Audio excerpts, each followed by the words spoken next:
आइए, good afternoon. Chapter 1 हो गया था हम लोग का ना, आज हम स्टार्ट करेंगे चैप्टर 2। मतलब जैसे आपको बताए थे 5 चैप्टर है, एक चैप्टर का मार्क्स कंटेंट कितना है 16, हर एक चैप्टर 16 मार्क्स का है। चैप्टर 2 इसमें लोग पढ़ेंगे कंपनी के फॉर्मेशन के regarding different parts, different concepts and promoters के रिगार्डिंग डिफरेंट कॉन्सेप्ट्स। ठीक है, सबसे पहले हम लोग पढ़ेंगे सेक्शन 3। मतलब एक कंपनी को फॉर्म करने के लिए, यानी कंपनी फॉर्म जब होता है उस समय किस किस बात को ध्यान रखना है। ठीक है, provisions regarding formation of a company section 3 of company act में बताया हुआ है। सेक्शन 3 में बोला गया है सबसे पहला कि कोई भी कंपनी आप बना सकते हैं, उसका पर्पस कुछ भी हो सकता है, लेकिन पर्पस जो भी होगा लॉफुल होना चाहिए। मतलब कोई भी अनलॉफुल काम के लिए, किसी भी अनलॉफुल कंसिडरेशन के लिए या फिर किसी अनलॉफुल काम के लिए आप कंपनी नहीं बना सकते हैं। सेकेंड, कंपनी का जो सब्सक्रिप्शन होता है, जो सब्सक्राइबर्स होता है, कंपनी में क्या होता है, जो सब्सक्राइबर्स होता है। ठीक है, वो in case of private subscribers का मतलब होता है जो कंपनी फॉर्म करते समय जिन लोगों का सिग्नेचर लगता है, जिन कंपनी फॉर्म करते समय। ठीक है, एक बहुत इंपॉर्टेंट डॉक्यूमेंट होगा, इसका नाम होगा मेमोरेंडम। उस मेमोरेंडम में जो लोग साइन करता है उसी को बोलते हैं सब्सक्राइबर्स। ठीक है, सब्सक्राइबर टू मेमोरेंडम, कंपनी का जो मेमोरेंडम बनेगा उसमें जो साइन करता है उसको सब्सक्राइबर बोलते हैं। यदि आपका पब्लिक कंपनी होगा तो 7 सब्सक्राइबर होना चाहिए, ज़्यादा हो सकता है। यदि प्राइवेट कंपनियां बनाते हैं तो 2 या 2 से ज़्यादा हो सकता है। लेकिन यदि ओपीसी बनाते हैं तो आपको सिर्फ कितना सब्सक्राइबर रखना होगा, सिर्फ 1 सब्सक्राइबर रखना होगा। आपको सारा डॉक्यूमेंट फाइल करना पड़ेगा, जितना डॉक्यूमेंट्स है सारा डॉक्यूमेंट्स आपको फाइल करना पड़ेगा। डॉक्यूमेंट में खास 2 डॉक्यूमेंट है, एक का नाम मेमोरेंडम, एक का नाम आर्टिकल। ठीक है, और जो डॉक्यूमेंट्स लगेगा सारा डॉक्यूमेंट्स आपको प्रॉपर वे में फ्रेम करना पड़ेगा, फ्रेम करके आपको जमा करना पड़ेगा। जब आप किसके पास जमा करना पड़ेगा, रजिस्ट्रार के पास, जो कंपनी का रजिस्ट्रार है उसके पास आपको डॉक्यूमेंट जमा करना है। प्रोमोटर जो है will have to decide about, promoter company का नाम डिसाइड करेगा, कंपनी का रजिस्टर्ड ऑफिस कहाँ है, कंपनी का ऑडिटर कौन है, कंपनी का बैंकर कौन है, ये बात कौन डिसाइड करेगा, ये सारा बात प्रोमोटर्स डिसाइड करेगा। ठीक है, प्रोमोटर डिसाइड करेगा कि कंपनी का नाम क्या होगा, कंपनी का रजिस्टर्ड एड्रेस क्या होगा, कंपनी का ऑडिटर कौन होगा और कंपनी का बैंकर कौन होगा। ये बात कौन डिसाइड करेगा, आपका प्रोमोटर्स। मतलब eligibility to incorporate OPC, OPC बनाने के लिए किस किस बात का आपको ध्यान रखना पड़ेगा। ठीक है, ओपीसी यदि बनाते हैं तो उसमें पहला बात ये ध्यान रखना होगा कि ओपीसी में ओपीसी जो बनाएगा वो क्या होना चाहिए, वो सबसे पहला बात नेचुरल पर्सन होना चाहिए। वो सबसे पहला क्या होना चाहिए, नेचुरल। दूसरा, इंडिया का सिटीजन होना चाहिए। एंड थर्ड, इंडिया का रहने वाला होना चाहिए, इंडिया में कम से कम 182 डेज इंडिया में रहता हो, इंडिया का रेसिडेंट होना चाहिए। 1 साल में 6 महीना कम से कम इंडिया में उसको फिजिकली रहना पड़ेगा। ठीक है, इसका मतलब जो नेचुरल पर्सन होता है वो लोग ही ओपीसी बना सकता है।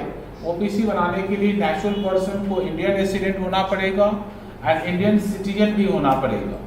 अच्छा, यही नहीं, जो नॉमिनी, ओपीसी में एक नॉमिनी लगता है, एक क्या रहता है, नॉमिनी। नॉमिनी का मतलब जो ओपीसी बनाया है उसके ना रहने पर, ठीक है, कंपनी को कौन चलाएगा, उसको बोलते हैं नॉमिनी। नॉमिनी का भी कंडीशन सेम है, नॉमिनी भी नेचुरल पर्सन होना चाहिए, इंडियन सिटीजन होना चाहिए, इंडिया का रेसिडेंट होना चाहिए। ठीक है, ओपीसी बनाने में कुछ रिस्ट्रिक्शन है। सबसे पहला, एक आदमी एक ही ओपीसी बना सकता है, एक आदमी सिर्फ एक ही ओपीसी बना सकता है। कोई भी आदमी, कोई भी पर्सन एक से ज्यादा ओपीसी का नॉमिनी नहीं बन सकता है। मतलब आप एक ओपीसी बना सकते हैं, जिसको आप नॉमिनी रखिएगा वो भी किसी एक ही ओपीसी का नॉमिनी बन सकता है। ठीक है, ओपीसी को सेक्शन 8 कंपनी में कन्वर्ट नहीं कर सकते हैं।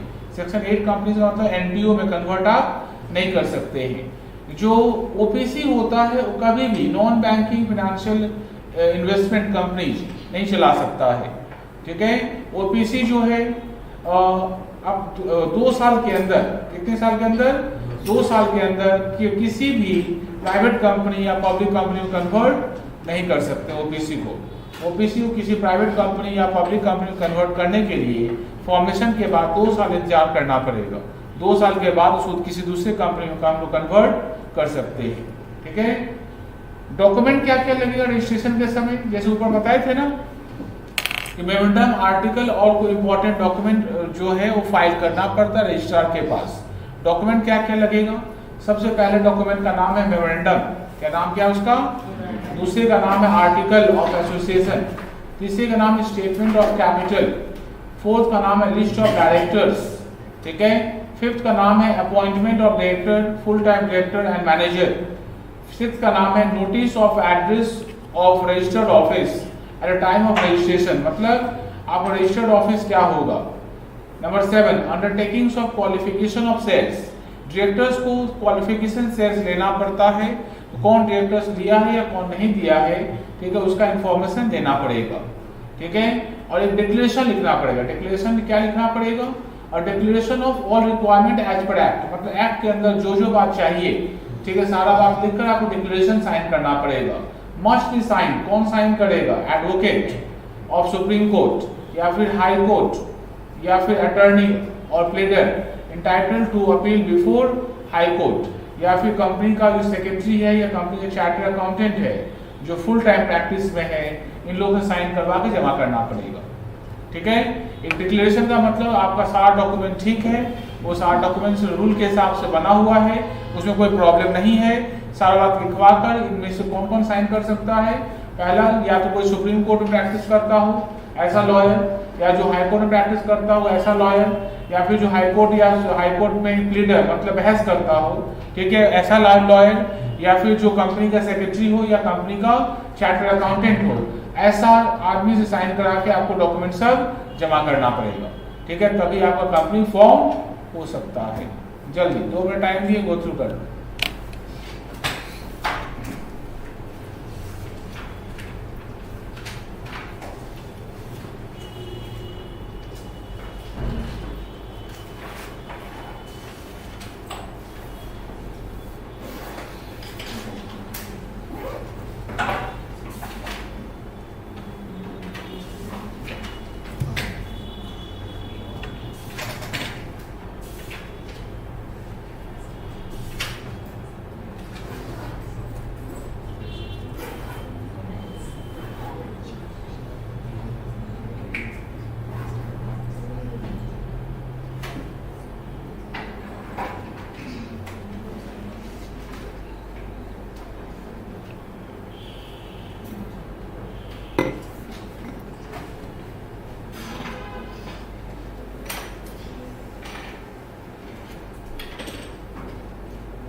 আরে রূপম কোথায় ছিলিস এতক্ষণ? আমি ডাইরেক্ট আসছি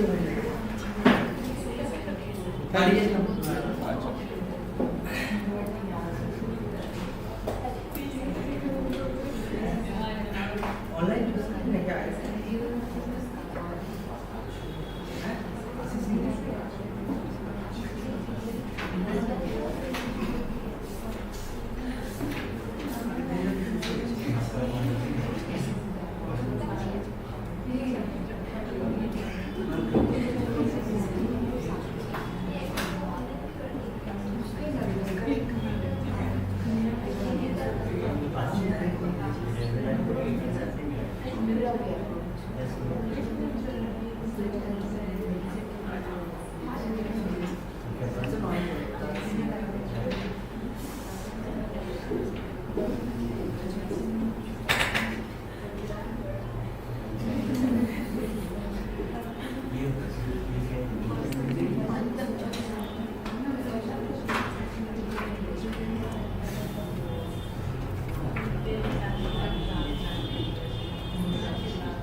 आइए देखिए, सर्टिफिकेट ऑफ इनकॉर्पोरेशन, जैसे ही पॉइंट नंबर 2 नहीं पढ़ना जी, पॉइंट नंबर 2 नहीं पढ़ना, पॉइंट 3 माना है। जैसे ही कंपनी कोई फॉर्म हो जाएगा, जैसे कंपनी को आप सारा डॉक्यूमेंट दीजिएगा, जैसे कंपनी का रजिस्ट्रेशन हो जाएगा तो कंपनी आपको क्या देगा? Certificate of incorporation. Certificate of incorporation हम लोग बोलते हैं CIN, सर्टिफिकेट ऑफ इनकॉर्पोरेशन।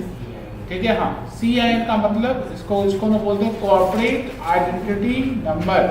ठीक है, मतलब एक नंबर आपको दे देगा, उस नंबर से कंपनी का पहचान होगा। ठीक है, अच्छा, सर्टिफिकेट ऑफ इनकॉर्पोरेशन को याद रखना होगा, उसके लिए फॉर्म नंबर INC 11 में आपको मिलेगा, INC 11 मिलेगा। ठीक है, जो सर्टिफिकेट ऑफ रजिस्ट्रेशन आपको मिलेगा, ठीक है, issued by registered after company registered is called certificate of incorporation in form number INC 11। ये MCQ क्वेश्चन पूछेगा तो याद रखना पड़ेगा। CIN certificate corporate identity number, ये नंबर कितने डिजिट का होता है? ठीक है, ये हर एक कंपनी को अलग अलग अलॉट करते हैं हम लोग। देखो इसमें कैसे नंबर आता है, देखो जैसे किसी कंपनी का CIN नंबर ये लिखा हुआ, ठीक है, ये क्या, इसका मीनिंग क्या होता है? देखो फर्स्ट कैरेक्टर लिखा, पहला नंबर रहेगा, उससे पता चलेगा कंपनी लिस्टेड है या अनलिस्टेड है, कंपनी लिस्टेड है या फिर अनलिस्टेड है, ये फर्स्ट लेटर से पता चलेगा। लिस्टेड रहेगा तो L लिखा रहेगा, अनलिस्टेड लिखा रहेगा तो UL लिखा रहेगा। इसके बाद अगला 5 डिजिट जो लिखा रहेगा, अगला 5 डिजिट, उससे पता चलेगा कंपनी किस तरह का इंडस्ट्री में फॉल करता है, कंपनी किस तरह काम करता है। 1 2 3 4 5 यहाँ तक आपको पता चल जाएगा कि कंपनी किस इंडस्ट्री में फॉल करता है, कंपनी क्या बनाता है नहीं बनाता, सब पता चल जाएगा। उसका अगला दो अल्फाबेट जो है, उसका अगला 2 अल्फाबेट जो है, उससे पता चलेगा स्टेट कोड, क्या पता चलेगा? WB लिखा है, वेस्ट बंगाल।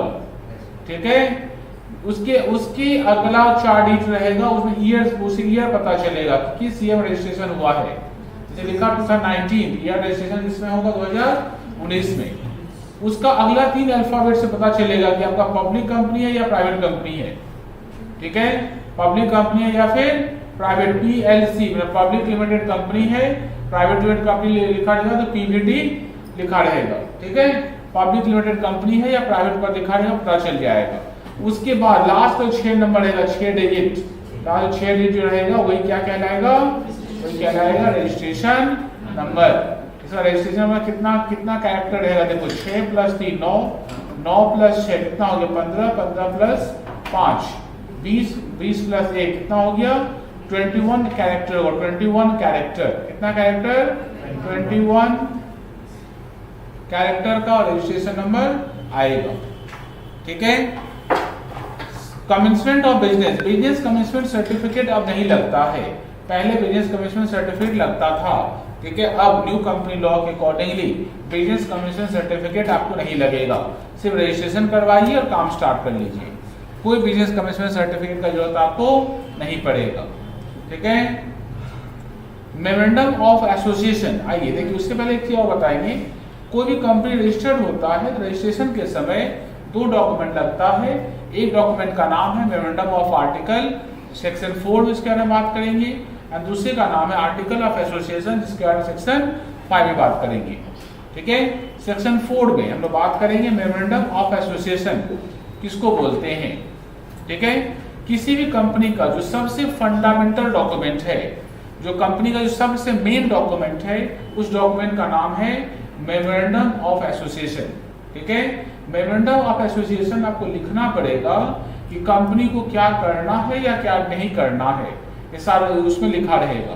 कंपनी क्यों बनाए, कंपनी बनाने का क्या मोटिव था आपका, ठीक है, कंपनी का बनाने का क्या ऑब्जेक्ट है, ये बात भी कहाँ लिखना पड़ेगा आपको, मेमोरेंडम में लिखना पड़ेगा। मेमोरेंडम को लोग बोलते हैं कंपनी का चार्टर है, charter, it is a charter of the company.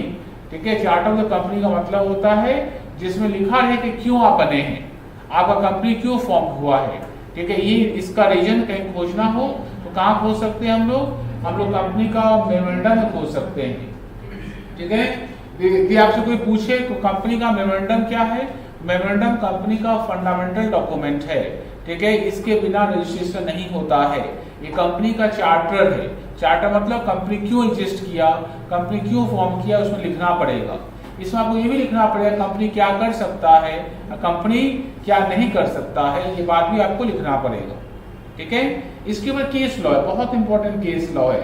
एसबरी railway carriage and Riche company limited, iron company limited versus Riche, मतलब एक कंपनी का नाम है, इसका नाम है Ashbury railway carriage and iron company limited, और एक इंसान का नाम है रिची।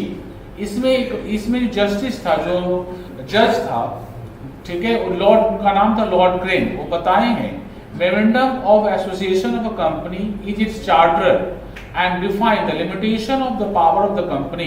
ठीक है। It contains in it both affirmative and which is negative, मतलब बताएं कि कंपनी का सबसे फंडामेंटल डॉक्यूमेंट है उसका नाम क्या, मेमोरेंडम।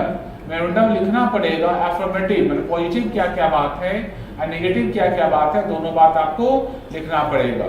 ठीक है। It states affirmatively the ambit and extent of its validity and powers which by law are given to the incorporation, उसमें लिखा रहेगा कंपनी का स्कोप क्या है, कंपनी को क्या करना है।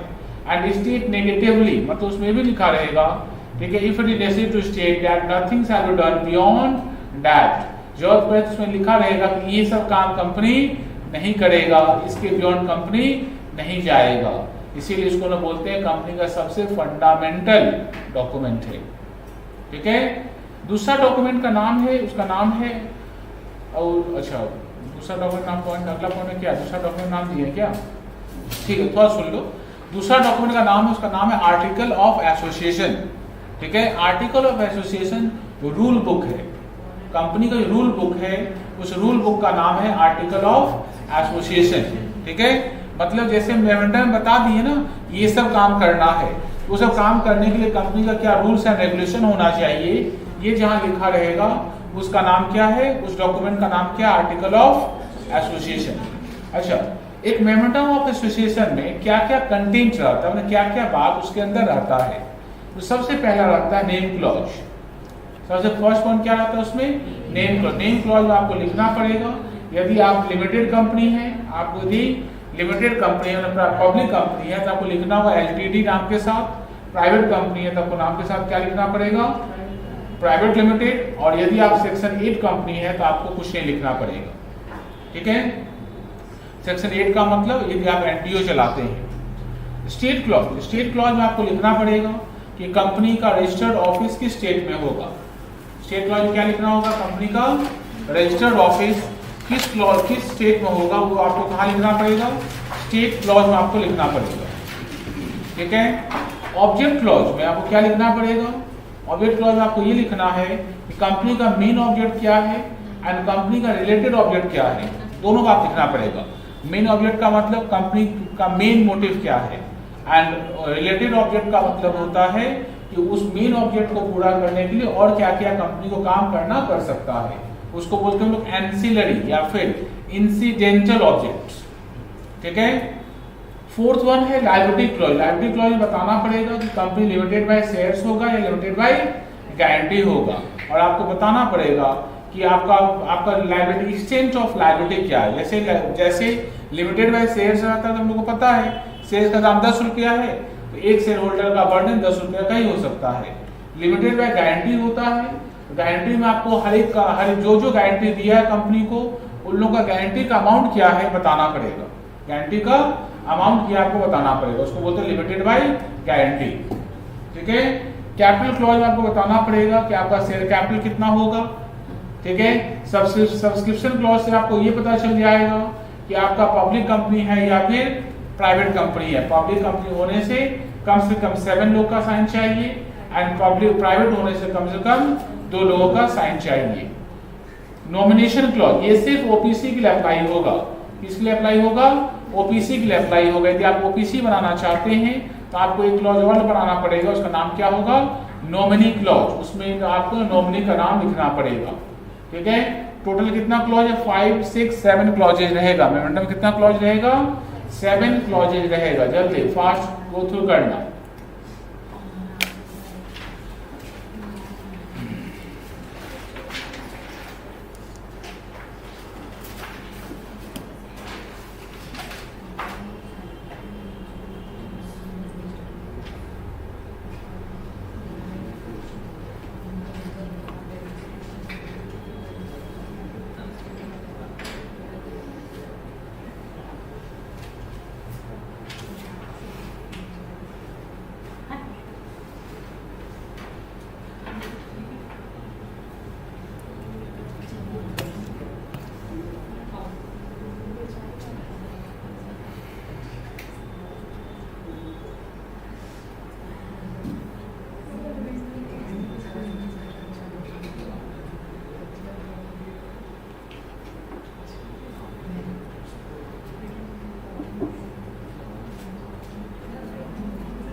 चेंज ऑफ आइडेंटिटी मतलब कहाँ तक आप जा सकते हैं।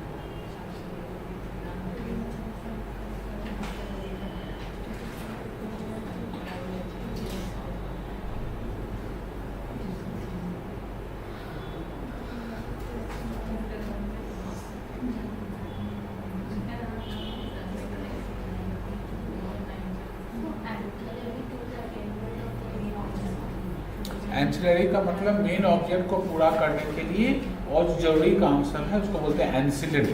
ठीक है, उसी को इंसिडेंटल भी बोलते हैं।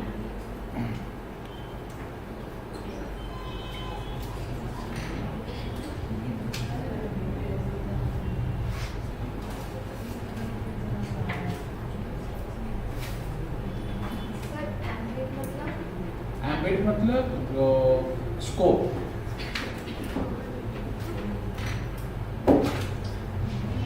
रेडी, आइए देखिए। Name clause of memorandum of association. Memorandum of association का नेम क्लॉज देखिए। अब कितना क्लॉज जो है बात करने वाले हम लोग, 7 क्लॉज के बारे में। फर्स्ट क्लॉज का नाम क्या था, नेम क्लॉज। नेम क्लॉज में क्या करना पड़ेगा, आपको कंपनी का नाम लिखना पड़ेगा। कंपनी का यदि मान लीजिए प्राइवेट कंपनी है तो नाम के साथ क्या यूज करना पड़ेगा, पीवीटी लिमिटेड। यदि पब्लिक कंपनी है तो क्या लिखना पड़ेगा आपको, लिमिटेड। ठीक है, देखिए सेक्शन 4 बोलता है, सेक्शन 4 बोलता है कि आप अपना कंपनी का नाम, ठीक है, read with section 8 of company incorporation rule state that a person can give application, याद रखना, इनफॉर्म नंबर INC1 क्या है हम लोग का, इनकॉर्पोरेशन फॉर्म है। ठीक है, by using MCA portal using a credit card for reservation of name, मतलब आप कोई कंपनी फॉर्म करने वाले हैं और आपको एक अच्छा नाम आपको पता चल गया, आपको लगा ये नाम बहुत अच्छा है, तो आप चाहेंगे ना जब तक कंपनी फॉर्म नहीं होता है उस नाम को रिजर्व करके रख सकते हैं। उस नाम क्या कर सकते हैं, रिजर्व, उस नाम को रिजर्व करके रख सकते हैं। कैसे रिजर्व करिएगा, आपको MCA मतलब मिनिस्ट्री ऑफ कॉर्पोरेट अफेयर्स का पोर्टल में जाना पड़ेगा। ठीक है, ये www.mcagov.in वाला वेबसाइट में जाना पड़ेगा और अपने उस नाम का उस नाम से कोई कंपनी फॉर्म नहीं हुआ अभी, ठीक है, 60 दिन तक, 60 डेज का टाइम है, 60 दिन तक उस नाम का कोई कंपनी फॉर्म नहीं हो, इसके लिए आप रिजर्वेशन कर सकते हैं। रिजर्वेशन करने के लिए आपको किसका यूज करना पड़ेगा, कंपनी का जो क्रेडिट कार्ड है उसका इस्तेमाल करना पड़ेगा। आप जो नाम रखिएगा, स्टोर करके रखिएगा, वो कब तक वैलिड रहेगा, सिर्फ 60 दिन तक वैलिड रहेगा, 60 दिन तक वैलिड रहेगा, उसके बाद वो वैलिड नहीं रहेगा। कभी कोई इंसान जानबूझ के गलती करता है, मिस्टेक करता है, जानबूझ के क्या करता है, नाम को रिजर्व करता है, 60 दिन होने के बाद फिर उसको कैंसिल करता है, फिर रिजर्व करता है, ऐसा ड्रामा यदि आप करते हैं तो आपके ऊपर 1 लाख रुपए का पेनल्टी लगेगा। मतलब यदि आप इंटेंशनली उस नाम को ब्लॉक करके रखना चाहते हैं, ठीक है, ऐसा पता लगने पर, ठीक है, फॉल्स एप्लीकेशन होने पर आपके ऊपर 1 लाख रुपए का फाइन लगेगा। ठीक है, after incorporation registrar can give the company opportunity to do the following, मतलब रजिस्ट्रेशन होने के बावजूद भी कंपनी चाहे नाम बदल सकता है, 3 महीने के अंदर नया नाम फिर रख सकता है। Company may change the name with in a period of 3 महीना, 3 महीने के अंदर। मान लीजिए आप एक नाम से कंपनी बना लिए, कंपनी फॉर्म होने के बाद आपको लगा कि नाम ठीक नहीं है, ठीक है, 3 महीने के अंदर दूसरा नाम उसका रख सकते हैं। ठीक है, action can be taken to strike off out the name and make a petition for winding off the company, मतलब यदि मान लीजिए सेम नाम का कोई कंपनी यहाँ पहले से है, जो नाम आप रखे हैं उसी नाम का कोई कंपनी पहले से है, तो आपका नाम वहां से कट भी सकता है। ठीक है, या फिर आपके नाम से भी कोई मिसलीडिंग इंफॉर्मेशन होता हो, मतलब आपके नाम से कोई मिसलीडिंग इंफॉर्मेशन मिसलीड होता हो, ऐसा नाम रखे हैं ताकि पता चले मैं इसका ओनर कोई और है, इसका ओनर कोई और है। ऐसे सिचुएशन में आपका कंपनी वाइंड अप भी हो सकता है। ठीक है, कुछ ऐसा नाम है जो कभी नहीं रख सकते आप। Prohibition in use of name, मतलब एनी वर्ड और expression which is likely to give impression that the company is in any way connected with or having the patronage of central government, मतलब ऐसा कोई नाम मत रखना जिससे पता चले कि गवर्नमेंट की कंपनी किसका है, सेंट्रल गवर्नमेंट का या फिर स्टेट गवर्नमेंट का या फिर लोकल अथॉरिटी का। ठीक है, और body constituted by central government और बाय स्टेट गवर्नमेंट और by any law for time in force, मतलब नाम आप ऐसा मत रखना जिससे ना नाम से पता चले कि ये या तो ये कंपनी किसी सेंट्रल गवर्नमेंट का है या किसी स्टेट गवर्नमेंट का है या फिर किसी लोकल अथॉरिटी का है। ऐसा नाम रखने पर, ठीक है, आपको अपना नाम बदलना पड़ेगा। ठीक है, सच वर्ड और expression as may be prescribed unless the previous approval of central government has been obtained, ऐसा कोई नाम जो गवर्नमेंट पहले मना कर चुका है, ये वर्ड सब मत यूज करना, वो सब बिना यूज किए ही आपको नाम रखना पड़ेगा। वो वर्ड सब आप यूज करते हैं तो आपको अपना नाम चेंज करना पड़ सकता है। ठीक है, मान लीजिए हमको नाम चेंज करना पड़े तो नाम कैसे चेंज करेंगे, how the name clause of memorandum of association, ठीक है, इज ऑल्टर्ड। मान लीजिए आप नेम क्लॉज, पहला क्लॉज पढ़ रहे हैं, नेम क्लॉज में मान लीजिए हमको नाम बदलना है, ठीक है, तो हम कैसे बदलेंगे, इसके ऊपर में सेक्शन 13 इसका रूल्स बताता है। सेक्शन 13 बोलता है कि देखो 2 तरह का रेजुलेशन होता है, एक का नाम होता है स्पेशल, आप लोग नहीं पता सुन लीजिएगा। स्पेशल रेजुलेशन का मतलब ऐसा रेजुलेशन जहां पर वोटिंग जब होगा तो मेरे फेवर में, रेजुलेशन के फेवर में, ठीक है, 75% या उससे ज्यादा वोट होना चाहिए। ठीक है, उसको क्या बोलते हैं, स्पेशल रेजुलेशन। ठीक है, ऑर्डिनरी रेजुलेशन किसको बोलते हैं, मान लीजिए 100 वोट है ना, तो फेवर में 51 होना चाहिए और अगेंस्ट में 49 होना चाहिए।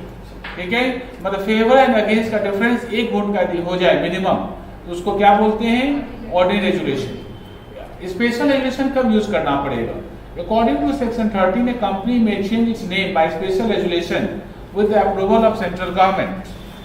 ठीक है, a change of name which merely involves addition or deletion of word private or on conversion of private company into public company or vice versa does not require approval of central government। मतलब special resolution पास करके और central government का permission लेकर हम company का नाम बदल सकते हैं, पर कभी कोई प्राइवेट कंपनी पब्लिक कंपनी में कन्वर्ट हो और या फिर पब्लिक कंपनी किसमें कन्वर्ट हो, प्राइवेट कंपनी में कन्वर्ट हो, उस केस में प्राइवेट होने पर क्या लगाएंगे हम लोग, पीवीटी लगाएंगे, और पब्लिक रहेगा पीवीटी हम लोग नहीं लगाएंगे। ठीक है, इसका मतलब ये नाम एडिशन करते समय या फिर नाम हटाते समय हमको सेंट्रल गवर्नमेंट से पूछने की जरूरत नहीं है, सिर्फ क्या करना पड़ेगा, हमको सिर्फ स्पेशल रेजुलेशन पास करना पड़ेगा। समझे बात क्या बोले, मतलब मान लीजिए आपका एक कंपनी है, इसका नाम है आपका एक्स लिमिटेड, आपको इस कंपनी का नाम रखना है एक्स वाई लिमिटेड, तो नाम चेंज हुआ ना। ऐसे सिचुएशन में आपको स्पेशल रेजुलेशन ही पास करना पड़ेगा और सेंट्रल गवर्नमेंट का परमिशन भी लेना पड़ेगा। पर यदि ऐसा सिचुएशन है, आपका कंपनी का नाम है एक्स लिमिटेड और आपने इसका एक्स प्राइवेट लिमिटेड करना चाहते हैं, तो सिर्फ क्या नाम ऐड हुआ, प्राइवेट, इसमें सिर्फ स्पेशल रेजुलेशन लगेगा, सेंट्रल गवर्नमेंट परमिशन नहीं लगेगा। ठीक है, ऑर्डिनरी रेजुलेशन कब लगेगा, ठीक है, जब आपको लगे गलती से if through inadvertence or otherwise the company registered by name which in opinion of the central government is identical or nearly resembles the name of existing company। जब आपका जो कंपनी का नाम है पता लगा कि सेम नाम का कोई कंपनी पहले से है, सेम नाम का कोई कंपनी पहले से, आपको रजिस्ट्रार बोला कि नाम को बदलिए। ठीक है, ऐसे केस में आपको सिर्फ क्या लगेगा, ऑर्डिनरी रेजुलेशन लगेगा और साथ में क्या लगेगा, सेंट्रल गवर्नमेंट का परमिशन लगेगा, नाम आपका बदल जाएगा, नाम आपका कंपनी का बदल जाएगा। मतलब ऑर्डिनरी रेजुलेशन कब पास होगा बताओ तो, जब सेम नाम का कंपनी पहले से कोई प्रेजेंट है और आपका कंपनी उसी तरह का नाम या उससे मिलता जुलता नाम से आपका कंपनी भी रजिस्टर्ड हो गया। ऐसे सिचुएशन में क्या होगा, ऐसे सिचुएशन में आपको ऑर्डिनरी रेजुलेशन पास करके आपको अपने कंपनी का नाम बदलना पड़ेगा, सेंट्रल गवर्नमेंट का परमिशन लगेगा। ठीक है, how registered office of memorandum is Altered, मतलब एक मेमोरेंडम ऑफ एसोसिएशन का जो सेकंड क्लॉज का नाम देखो ना क्या है,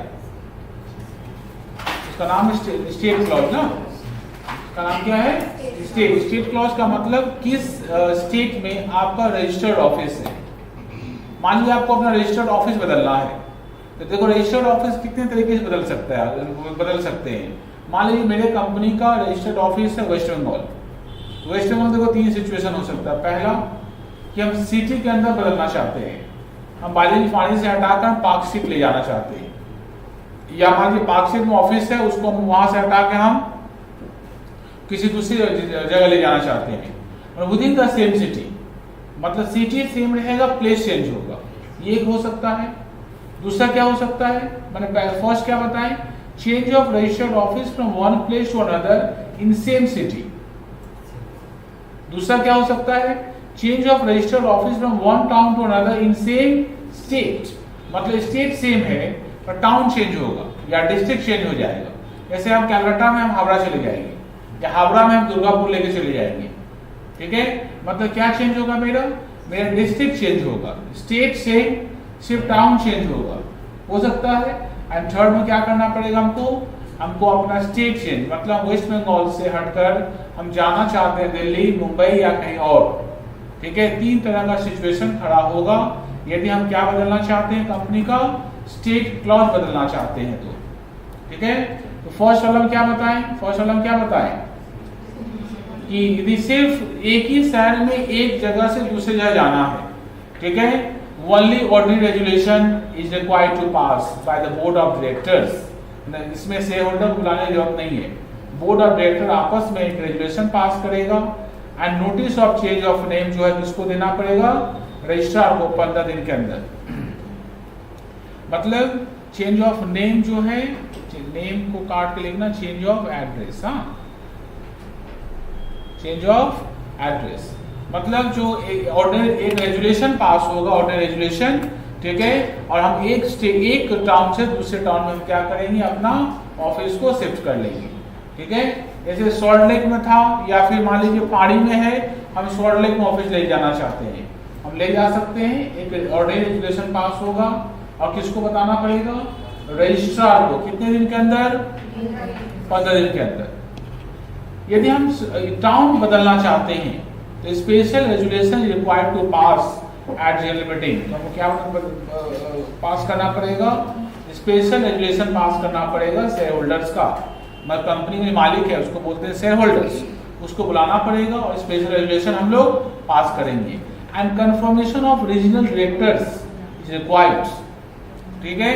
रीजनल डायरेक्टर्स मतलब उस रीजन का डायरेक्टर्स, जैसे मान लीजिए हम कैलकाटा में थे तो कैलकाटा के डायरेक्टर्स लोग अपॉइंट किए थे। अब अपना ऑफिस को हम ले जाना चाहते हैं दुर्गापुर, तो यहाँ जो डायरेक्टर्स लोग हम रखे थे वो लोग दुर्गापुर तो नहीं जाएगा, तो उन लोग से पहले पूछना पड़ेगा कि भैया कंपनी का ऑफिस यहाँ से हटा के दुर्गापुर लेके जाएंगे तो आप लोगों को दिक्कत नहीं होगा ना। वो लोग बोलेगा नहीं, तो कर सकते हैं आप। नहीं तो जो रीजनल डायरेक्टर्स है, ठीक है, उससे बिना पूछे हुए, उसके बिना कंफर्मेशन का आप चेंज नहीं कर सकते हैं, ठीक है। Where the change is from jurisdiction of one registrar of company to jurisdiction of another registrar, ठीक है। मतलब एक ऐसे याद रखना, एक शहर से, एक टाउन से दूसरे टाउन जाना हो, एक शहर से दूसरे शहर जाना हो, उस केस में आपको स्पेशल रेजुलेशन पास करना पड़ेगा। साथ में जो रीजनल डायरेक्टर्स है उससे कंफर्मेशन लेना पड़ेगा, ठीक है। यदि आपको ना शहर स्टेट बदलना है, सेक्शन 12 बोलता है कंपनी में bye special resolution and confirmation from central government. मतलब आपको स्पेशल रेजुलेशन तो लगेगा ही लगेगा, साथ में किसका कंफर्मेशन लगेगा, साथ में आपको सेंट्रल गवर्नमेंट का कंफर्मेशन लगेगा। सेंट्रल गवर्नमेंट से पूछना पड़ेगा कि इस स्टेट से हम ऑफिस चेंज करके हम स्टेट में ले जा सकते हैं कि नहीं। ये दोनों चीज होने पर, ठीक है, आप अपना रजिस्टर्ड ऑफिस एक स्टेट से दूसरे स्टेट आप ला सकते हैं, एक स्टेट से दूसरे स्टेट आप ले जा सकते हैं। ऐसे केस में आपको बताना पड़ेगा क्यों आप चेंज करना चाहते हैं। आपको बताना पड़ेगा to enable the company to carry on business more economically and more efficiently. मतलब इस शहर से हम उस शहर चले जाएंगे या फिर इस स्टेट से हम उस स्टेट चले जाएंगे तो बिजनेस इकोनॉमिकली और सस्ता में चलेगा और इफिशिएंटली मतलब और अच्छे से हम चला पाएंगे, ठीक है। मैंने आपसे पूछेगा ना सेंट्रल गवर्नमेंट भैया क्यों चेंज कर रहे हैं, तो ये रीजन आपको बताना पड़ेगा। To attain the objective of the company, company का जो ऑब्जेक्ट है, कंपनी उद्देश्य है, उसको पूरा करने के लिए ऑफिस वहां पर रखना पड़ेगा। And to enlarge the area of its operation, and company का एरिया बढ़ाने के लिए हमको ऑफिस चेंज करना है, कर सकते हैं। एंड लास्ट वन, जब दो कंपनी आपस में मिल जाएगा, अमेलगमेशन होगा, तो भी आप अपना रजिस्टर्ड ऑफिस चेंज कर सकते हैं, ठीक है। जल्दी फास्ट गो थ्रू करना।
जल्दी फास्ट गो थ्रू करिए।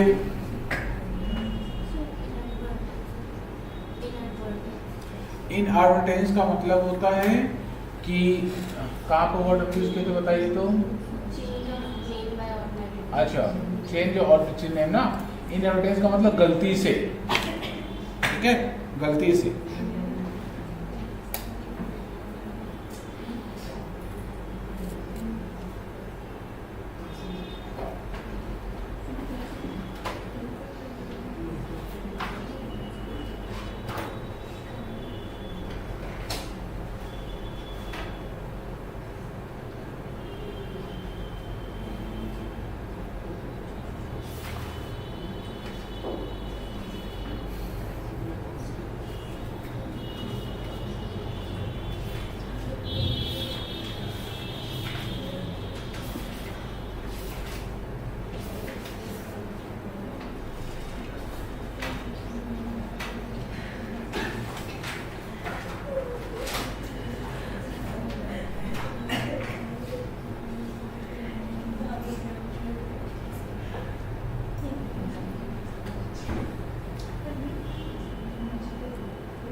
आइए, तो क्लियर। ये कैसे हम लोग रजिस्टर्ड ऑफिस को चेंज करेंगे? यदि सेम स्टेट में रखना हो, सेम स्टेट में टाउन बदलना हो, क्या करने लगेगा? सिर्फ लगेगा ऑर्डिनरी रेजुलेशन। सिर्फ रजिस्ट्रार को 15 दिन के अंदर बता देना। यदि मान लीजिए आपको क्या स्टेट चेंज करना, सेम स्टेट के अंदर टाउन चेंज करना हो तो स्पेशल रेजुलेशन लगेगा और रीजनल डायरेक्टर्स का कंफर्मेशन लगेगा। और यदि आपको शहर बदलना हो, ठीक है, स्टेट बदलना हो तो क्या लगेगा आपको? स्पेशल रेजुलेशन, साथ में किसका परमिशन? सेंट्रल गवर्नमेंट का परमिशन आपको चाहिए होगा। यदि आपको ऑब्जेक्ट क्लॉज बदलना हो, how the object clause of memorandum is altered, माने आपका जो ऑब्जेक्ट क्लॉज है, मतलब जो आप मेमोरेंडम में लिखे थे ना कि कंपनी इस काम के लिए कंपनी को बना रहे हैं, उसको बदलना हो तो कैसे बदलेंगे?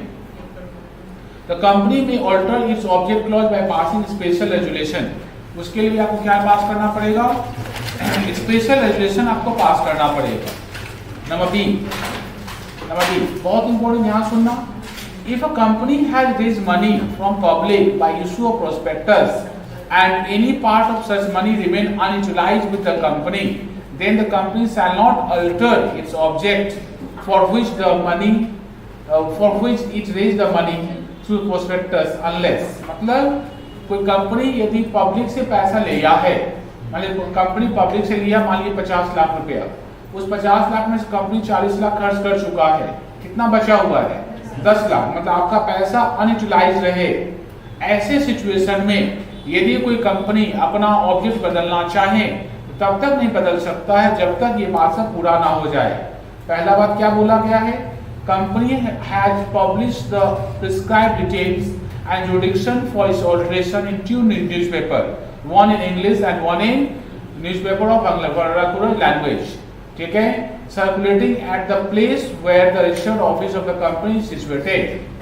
मतलब यदि पैसा आपके पास पड़ा हुआ है, पैसा यूज नहीं किए हैं, तो आपको अपना ऑब्जेक्ट क्लॉज चेंज करने से पहले आपको क्या करना पड़ेगा? 2 न्यूज़पेपर में आपको डिक्लेरेशन लिखना होगा, एक इंग्लिश वाला में, एक वर्नाकुलर का मतलब यदि आप बंगाल में है बंगाली पेपर में, यदि आप बिहार में है या दूसरे स्टेट में है वहां का जो रीजनल लैंग्वेज है उस पेपर में, ठीक है।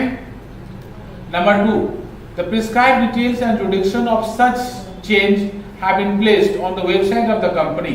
कंपनी को अपना वेबसाइट में भी आपको अब सारा डिटेल्स बताना पड़ेगा कि अब ये ऑब्जेक्ट था, अब ऑब्जेक्ट ये होने वाला है, ठीक है। एंड थर्ड, यदि कोई डिसेंटिंग शेयर होल्डर है, मतलब किसी शेयर होल्डर को कोई इतराज हो, कोई शेयर होल्डर बोले नहीं ऑब्जेक्ट नहीं बदलेगा, हम इस ऑब्जेक्ट के लिए कंपनी में पैसा लगाए थे, तो उसको बाहर जाने के लिए अपॉर्चुनिटी देना पड़ेगा। मतलब उसका शेयर्स जो है या तो कंपनी का कोई दूसरा शेयर होल्डर या कंपनी के जो प्रोमोटर है उसे खरीदना पड़ेगा, ठीक है। समझे बात क्या? फिर समझाते देखो, कोई कंपनी जो अपना ऑब्जेक्ट क्लॉज बदलना चाहेगा, तो ऑब्जेक्ट क्लॉज बदलते समय क्या क्या बात ध्यान रखना पड़ेगा। पहला बात क्या बताया, उसको क्या पास करना पड़ेगा, उसको स्पेशल रेजुलेशन पास करना पड़ेगा। दूसरा बात, सेकेंड पॉइंट कि ऐसा कोई सिचुएशन है जहां पर कंपनी पब्लिक से पैसा लिया है और पैसा कंपनी अभी तक पूरा यूज नहीं कर पाया है, ऐसे सिचुएशन में कंपनी को 3 काम और करना है। पहला काम कि कंपनी को कोई 2 न्यूज़पेपर में, एक इंग्लिश और एक वर्नाक्युलर लैंग्वेज वाला न्यूज़पेपर में कंपनी को एडवर्टाइज देना पड़ेगा। दूसरा, कंपनी को अपना वेबसाइट में लिखना पड़ेगा। और तीसरा, कोई डिसेंटिंग शेयर होल्डर है, कोई शेयर होल्डर ऐसा है जो इंटरेस्टेड नहीं है, ठीक है, उस शेयर होल्डर से या तो प्रमोटर या कोई दूसरा मेंबर कंपनी का शेयर उससे खरीदना पड़ेगा, ठीक है। The company shall file with register, special resolution registrar के पास जमा करना पड़ेगा। रजिस्ट्रार के पास 30 दिन के अंदर, ठीक है, सारा ऑल्टरेशन एंड सारा नया सर्टिफिकेट ऑफ रजिस्ट्रेशन आपको जमा करना पड़ेगा, ठीक है। Alteration shall be effective until it has been duly registered by the registrar. जब तक रजिस्ट्रार अपने बुक्स ऑफ अकाउंट्स में सारा एंट्री नहीं कर लेता है, तब तक आपका इफेक्टिव नहीं होगा, ठीक है। गो थ्रू करिए, आज यहीं तक रहेगा।